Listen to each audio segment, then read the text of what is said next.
Okay, hi everyone, and welcome to our first ever podcast with Grow the Good. And the theme is Behind the Label. So today with us we have Erana, the general. I'm so excited. I've been wanting to interview Erana for a long time since my workmates have told me about her and the amazing work she does. For those of us who don't know, Here to Help You is a community service. Oh, I'll let Erana talk about that later. And she runs it all and does, I believe, there's quite a few other amazing projects and services that you do. So it's really, today we're just going to, the theme is really just through this podcast, I really want to highlight and showcase the amazing services and leaders that we have in our local community, and also to sort of help spread awareness with the work that they do as well, and hopefully inspire us, to just sort of, if we have any ideas and projects, to know that we have what it takes to pursue them, and if we do feel like helping out where we can, to follow through, and just for a better community, really. So we'll just go through a series of questions today, and our first one will be for Erana, a little bit about Here to Help You and the essence of why you started it. I'll pass it to you.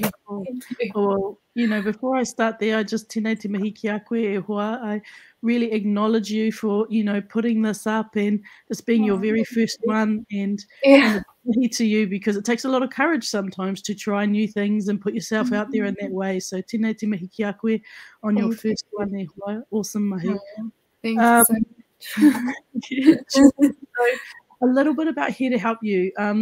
So my first, when I was working in Māori health for about 8 years, and then decided to move over to the WISE group, 3 months after having a child, just because why not make a big change all at the same time. And then that was 1 month before the first COVID lockdown. And so what was really cool at that time, I think, is that myself, Felicity, and one of these amazing tech guys called Ren, we deployed into the community. And the great part about that is that we were able to look at a systems level view of some of the issues and be able to serve in a really tangible way. So what we found is, when we were released into the community, is that we saw that community providers and service and food provision were seeing a 400 to 500% increase in kai overnight. Wow. COVID only exacerbated issues in the community from a siloed approach with our community providers. So whānau were having to go to 4 or 5 kai providers and hear no's every time before they could access kai. Oh, wow, yeah. And then at the same time, with COVID, it was so new, and a large proportion of the kai network was made up of volunteers who were over the age of 70, which in a COVID environment, it wipes it. So you can kind of see that you had about 70% of your kai providers not active or in limited capacity, and a 400 to 500% increase overnight. So what that kind of says is we can't do it alone. Yeah, wow. And so the cool part about Here to Help You is, the first step of that is we mapped the ecosystem. So we looked at who's open, who's not open, what can you supply versus what's your demand. And then we pretty much saw that nobody can do it. Nobody can do it on their own. So we then partnership with all the community providers, with councils and different groups, stood up the Claudelands kai distribution hub at that time in the first COVID wave, and distributed 457,000 meals in about 9 weeks out to community, which was very cool. Yeah. But the other part, probably one of the things that I love most about Here to Help You, is that Here to Help You wasn't somebody from Wellington or Auckland saying we should devise this plan and do all of these things. It literally was a call to the community to say we need to find a way to organise the system, and we need it to be free, and we need it to be smart, and we need it to be good tech, and we need you to do it now. Yeah, And it essentially really Head is Help all You. that. Yeah. Yeah. It's And Head Help amazing. You was developed in about 3 weeks in the first COVID lockdown, with Oh, like almost no sleep. yeah, oh my And God. 3 a lot weeks of to set support. it up. So 3 weeks. that's fast for all Yeah. of that. Wow. Yeah. It And so goes to essentially show. Yeah. it's cool, right? And Mm, yeah. what's great about it is it was made with common sense. So Mm. they talk about this concept of the hacker, the hustler, and the hipster. So Okay. essentially, yeah, so it was really cool because what we didn't know at that time is we actually had that trio. So your hustler Okay. is out there, they find the stuff or they find the opportunities. That was Yeah. me. We had a hacker who they know their tech and their business really, really well. So that was our Okay. developer. And then we had a hipster, which was Felicity, and she had like amazing comms, right? So our Oh, entire site was written at the average reading age of a 12-year-old. all And right. Yeah. so it meant that you could Really. come on and it's not like a clunky system, right? Right. Yeah. Simple, Yeah. straightforward. Wow. That's just so amazing. Like, thank you so much for explaining that because it's really when I first heard about it, it was actually through, work-wise. It amazed me the streamlinedness, if that's a word, of everything. And that's a reflection of the sort of the amazing things we can do when we all work together. And you're so right. Like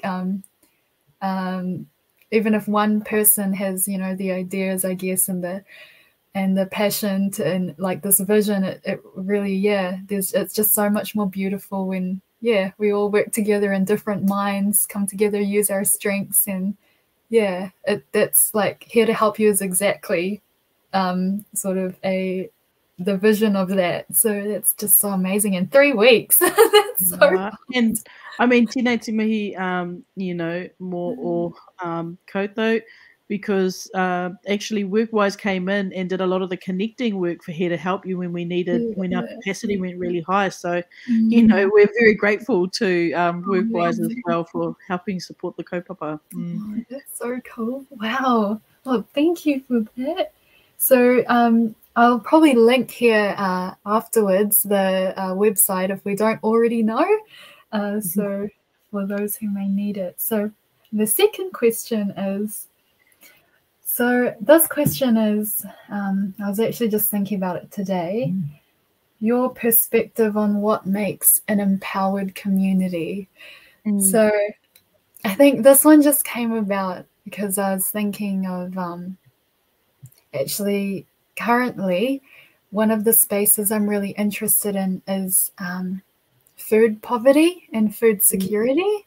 So we do have Kaivolution in our local community. For those who don't know, they're a food rescue charity, and they sort of collect the surplus from different groups in our community and package them and sort them and then distribute it to those in need in our community, kind of thing. I did a little bit of volunteering with them, and it's amazing what they do because there's a lot of people still going hungry, and it's not just, poverty comes in many faces, I guess. And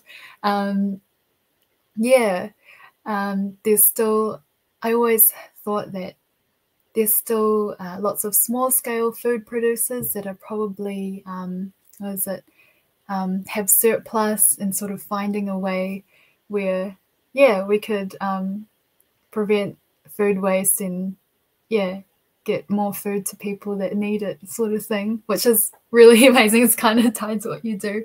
And it just reminded me of how when we work together, we can overcome like bigger things. So, and from your wisdom and your experience, Erana, what to you makes or is key to an empowered community?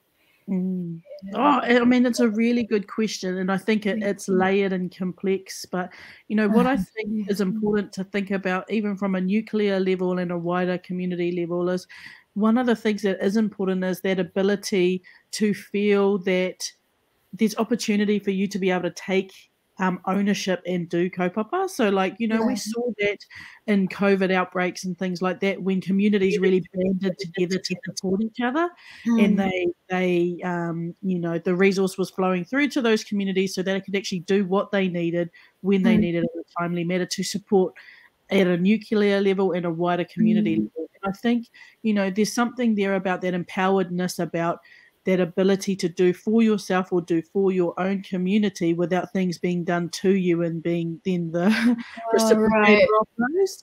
And I think that's a really important piece about how we band together and how we support people in really mana enhancing ways, rather than you know, being treated as if you're just the result of, or you're a deficit or a problem that people have to fix. So we did research on another project that I did, and you know, one of the things that came through really strongly from people in community, which was, you know, how we're treated and the service we receive is almost equally as important, if not more.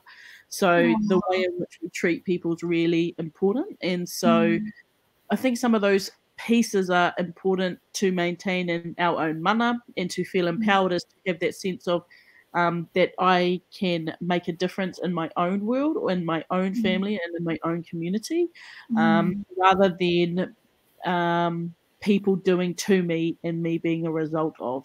Does that make sense? Right. Yeah, that's actually really beautiful. Thank you. It's sort of, it's so true.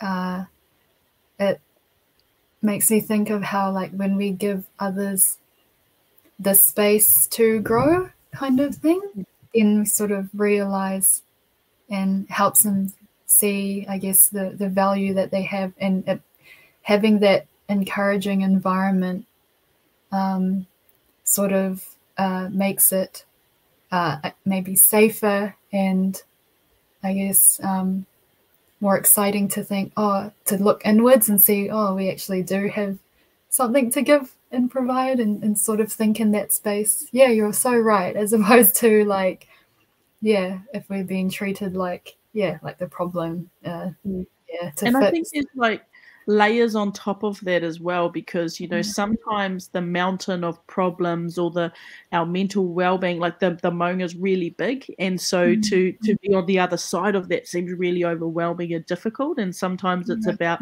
how do we take those steps together in a really supportive way so that we can chunk down that mountain one step at a time. And we had an example of that through Here to Help You, where a man had come through who had lost his job, and he then became homeless really quickly, and he had no kai, so he came through to Here to Help You.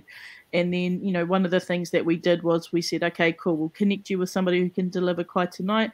We'll connect you through to a provider who can help support you with some temporary accommodation and get a roof over your head. And then from that, he had kai in his puku, he had you know, roof over his head, and then he felt the confidence then to go out and get back employed. And I think the step that he had that ability to do that, you know, was helping him feel empowered to do it, rather than everybody coming in to do every piece of the work. And I think that's important, but it's pretty hard to get to that step when you're all the way, you know, on the other side. It touches on so many things. Like, I feel like somewhere in there it plays the part of how much more empowering it is,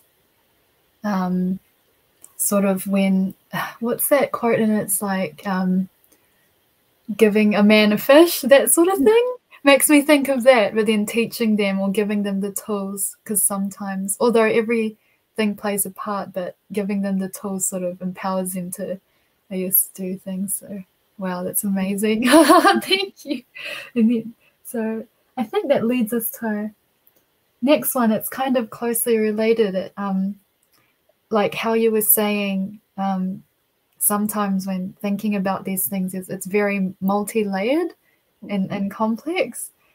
And so the next question is, what do you think is key to reducing poverty in our community? It's such a big question.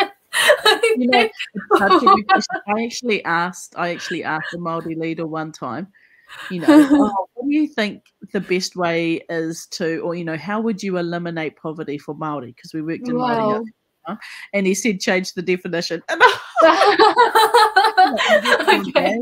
Do it, but yeah, so I mean, it's layered and complex. You've got the social determinants of house, right? Like if we have good jobs, good quality housing, good education, so on and so forth, good healthcare, good whānau connection. So those are really layered in terms of what we know to be true that contributes to those things. But also at the same time, I think, there's a model that we use within our particular kaupapa, which looks at any problem is likely to be one of these three things, right? So is it a systems issue? Have we set ourselves up to fail? Is the systems ready for success? And obviously systems would need to be changed in terms of turning around poverty, right? We need to make ourselves clear. Is there a mindset issue? And I think mindset is absolutely at multi-layered spaces. And then the other piece of that is skill. So do we know how to do it? Do we know what to do? All of those things. So I think that there's absolutely a piece to play in all part of that triangle. Right. Thank you so much for sharing that, those three compartments kind of thing. That's really interesting, because whenever I sort of talk with my friends about it, I think we go down rabbit holes. And now if I think about it in terms of those three components, the one that sort of leads down the rabbit hole a lot is the mindset one, because it sort of makes me think about, so the question is reducing poverty in our community, even sort of taking the step to helping others or seeing what we can do in our capacity to help.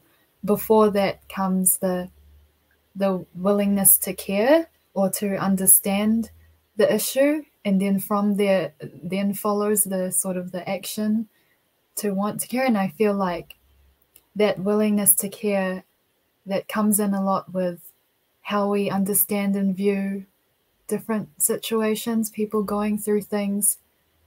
And so exactly what you said of like the way we treat others, and uplifting others is really key to that. So that's amazing. Thank you. Oh, good. No worries. So then the next one. So this one I sort of came up with is because I feel like for me there's this big sort of step to take when I'm not the only one that I believe have lots of sort of ideas. I don't know, for my age maybe, like very excited and things like that. And then, but motivation, so there's like discipline, which really keeps us going, but motivation and maybe confidence sometimes comes and goes. But sort of, I believe there's a lot of people out there with potential and ideas in it. I always often think it's amazing to see them come to fruition, but then it's like that, taking that step. So this question is, what would you say to encourage those with goals and dreams to pursue them and make them a reality, or at least a step helping them to start that journey, whatever it looks like for them? Absolutely. It's such a good question, right? And like probably one of the things that I would think of is, like, don't be afraid to try. So often what happens is people try and have the perfect answer or the perfect plan or the perfect whatever before they have a tutu. And the reality is comes from messing it up, getting it wrong, refining it. So, I think rather than spending all of your time trying to get the perfect plan to make it bulletproof, why not get it good enough and then have a tutu, and so that's kind of how I tend to do things. I just get in and have a tutu. I think part of the thing as well that's really important for people to think about when they want to achieve stuff, like people always look at me and they go, oh, she's really career driven, or she's really whatever, which is funny because I don't associate myself with that at all, Really? I don't know, but everybody else does. But I think the thing for me is that I just put my head down and I do what I'm doing in front of me incredibly well to the best of my ability. And so when you do that, you hone a lot of skills, and then opportunities tend to open for you in the right spaces. That's Sometimes I find not young people, just people in general, even older Yeah. people, Yeah. sometimes, you know, they spend a little bit of time dreaming in the la la land of the future. Yeah. A place to be, but then they forget about doing what's in front of them and doing it really, really well, so that they Right. hone those skills and they move forward. And so Right. I think it's an Note important taken. yeah, it's just do what's in front of you really well. If you have an Okay. idea, just try and just put yourself out there, and actually failure is totally your friend. You know, like Mm. getting things wrong and tripping up and getting grazed knees, those are really, really good things to do, because this is how we learn. You know, Right. some of my Great biggest lessons is when I've messed it up in a really big way. Like, oh, that didn't work, you know? Yeah. Yeah, just giving things a shot, you know? Yeah. So there that is, everyone. Take notes. I love that. Thank you. And I feel like I guess, yeah, like what you said, the more we do that and get used to trying and failing, I guess the more comfortable it is being in that uncomfortable space. I don't know. Yeah. Yeah. So thank And, you. like, when you get Yeah. into leadership as well, like, you also want to think about, like, I always try and think we need to create environments that make it okay to fail. Like, we need to Right. create environments as a leader. So if I'm not willing to fail as a leader, if I'm not willing to try and put myself out there and get things wrong or look stupid or silly, or I might not know the answers to some stuff, how am I then giving permissions for other people around me to also do the same thing, you know? So That's so true. Yeah. people can talk a big game, and I'm always like, but can you follow through and can you do it yourself? Yes. I love that. Thanks, Anna. That's so true, because it makes me think of like just an example of that just made me think about is it's interesting when I see what actually inspires me is not always sort of like the most like spectacular performance or something like that. I was just thinking about my like music and things, but it's actually like when I see a busker just doing what they love, and you can see that they're authentic about it, kind of thing. And then even if they make mistakes or things, but they're just out there doing what they love, sort of almost not caring what others think. That sort of inspires me. Yeah, like what you said, it frees me up to want to do the same kind of thing. Yeah. So it's One so of the true. things I would always say to, like, my team members, but like one of the things I do for myself when I've heard people say to me in the past, oh, I'm scared to get it wrong, or I'm scared to muck up, or I'm scared I'm going to get in trouble, or whatever the story is going on for them at the time. You know, one of the things that I'll say is that, you know, when you work from being tika, or when you work from a good place, and you make the best decisions that are authentic and that are honest, then you can't necessarily go wrong. Because even if you do muck up, or you do something wrong or whatever, you're doing the best authentically by what you know from a good place. And so when you operate from that core, then you can feel a sense of safety, because, you know, we should only be worried if we are being dodged. If we're not being dodged and we're authentic. Oh, I love that. Oh, thanks, Anna. I can feel your like your beautiful sort of vital and this your wisdom. I'm just so grateful. You're my first speaker on the podcast taking that note. I love that. Sort of like reminds me what my uncle shares, like doing things from a place of love, kind of. That's so beautiful. So our last one before, just some quick fire questions, and then just like that. So our last question is, in everything that you do, because you do such amazing work and you really inspire a lot of people, and people probably tell you that all the time, is what keeps you going, or sort of the things that drive you, that maybe your constants or things like that in your pursuits? It's a really good question. I used to work in the DHB in big, large systems, where to move or make a difference in a big, big place like that, to move at 1% is massive, you know, when you're working in those really big systems. And I think what happens sometimes is people feel a sense like of no movement or no change, and you're working really hard, but you can't necessarily see all of those. So one of the things my mum taught me when I was really young was focus on being a pocket of excellence that influences change. And so I've Wow. always taken that with me about how can we show people a different way of doing things so that we can affect change for the positive for our people. So sometimes we don't know it's possible till it's done, and that's one of the things that energizes me about thinking and doing things differently to the benefit of our people.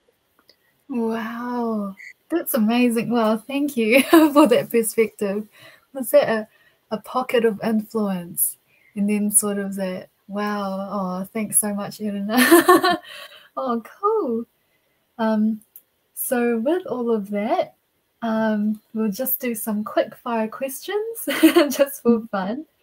And I'll just pull them up here. It's still sort of processing the amazing wisdom and perspective that you have. So where's our quick fire questions? Okay, I can't find them, but off the top of my head.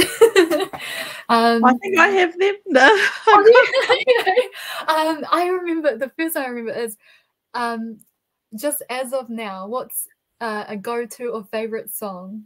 Oh yeah, so my favorite song is actually made up, and it's a song that it's my daughter's name song. And so we make it up and we sing it together, and every time she giggles and laughs, and that's my favorite song. Yeah. Oh, that's so cute. Oh, Yeah. oh, nice. That's really neat. And then, are you a if it depends on the moment or not, but realist or idealist? I'm both. So it depends on what you need from me. So sometimes I work in multiple teams. So sometimes I'm in teams where they're all creative and idealistic, and they're needing me to bring it home and back, and just put some real flavor on it. And sometimes that's required of me. And then sometimes I have to walk into rooms where they're very high intellection and they're thinking things through, and it all has to be a perfect answer. And that's where I will move into a more creative and idealistic amazing. That dynamic. Do you believe, as a side question, that ability to exercise both sort of spaces, that's a skill that can be honed? 100%. Yeah. I think it's about understanding your strengths and knowing the strengths of the team and then what they require from you. So I can walk into one room and they need a certain type of energy, a certain type of thinking, and then I can walk into other spaces where they require me to dial up my woo and creativity. And I think because I've always juggled multiple projects and multiple leadership positions, that I've just probably got used to switching in and out of what people need me to be in that moment for them. Wow, cool. So trying. I also don't do it authentically to myself though. Like it's never not authentic. It's still me. It just they require something different from me to get to the end goal. The end goal. Wow. Need to achieve that. And then I think the other one is just off the top of your head, a favorite quote. Any quote you think of at the moment? I think probably, it's not the most inspirational quote, but it's probably something that helps me every day, and it's, one of the things my mum would say to me, which is like, it's not good, it's not bad, it just is. And so sometimes something really rubbish will happen and you can catastrophize that in your brain and tell yourself stories and go down a really negative spiral. But, one of the things that helps me snap away from that is to kind of say, look, it's not good, it's not bad, it just is what it is. And it helps put that where it needs to be, rather than taking yourself down a really long lane. Which can happen. So trying to get out of that. Oh, awesome. Oh, thank you. And then I think, that's it. I remember on top of my head. Well, and I have a question for you. Oh, okay. Yeah. You've got to get ready for these on podcasts, eh? I'm ready. Okay. So my question for you is, where do you see yourself in 10 years? Wow. Okay. Without thinking into it too much, because I overthink, I just know that I want to be in a space helping people. And I have a lot of overly ambitious dreams, but it's been really rewarding being able to learn more and work in the community in the employment space at the moment to understand the issues, the multi-layered issues of poverty and how we can help. But also, this is a side interesting thing. In my journey, doing Miss New Zealand kind of thing at the moment. Oh, but in my journey, it's really made me reflect a lot on my cultural identity. And I know that giving back to my community is really important to me. And I also want to do this for the Filipino community because I'm Filipino as well, and rediscover my roots. So that will be somewhere in the next 5 to 10 years for me, but just anywhere where I'm I just believe that, see, this is where I mean I'm overthinking. I just believe that one thought that's been going through my head a lot is, isn't it a shame, or I just feel like we all have unique gifts and strengths, and wouldn't it be a shame to leave this earth without knowing what it was ours to give and sort of share with others? And I feel like pursuing that journey and helping others see that in themselves is so fulfilling. So yeah, anything in the space of that, I guess, wherever that is. Yeah. Oh, thank you so much for that question. Good. We've got one of my favorite people is Carmel. She's a Filipino who works in our team. So she come over and have a coffee with her. Oh, side note, yeah. Oh, okay. I was gonna say, I thought you were gonna say she comes over and brings the Filipino kai, because we love our food too. Yeah. But yeah, oh, thank you so much, Erana, for your time, and I'm so grateful that you're my first speaker on this podcast. And I love the work that you do, and I'm glad that we could share more of that and the wisdom and experience that you have to our platform that will hopefully grow in time. But we'll put it out to the universe. But yeah, thank you so much. That really is just the aim, to spread awareness and empowerment for everyone out there on whatever their journey may look like. And it's always great to hear from like leaders who are doing the mahi in the space. So yeah, really appreciate it. Thank you so much. And just like that, we're done. What a wrap. So yeah, thank you everyone so much for listening, and we'll stay tuned for the next ones. If we have any suggestions or any people you'd like me to invite, or topics to discuss, especially because it's called Behind the Label, so breaking the stigma or raising awareness around certain things that we may have a label on, such as poverty. Let me know, and I'll put the relevant links in the posts wherever I'll post this. And thank you so much for your time. Really appreciate it. And thank you so much, Erana. Cool. Bye, everyone. Cool.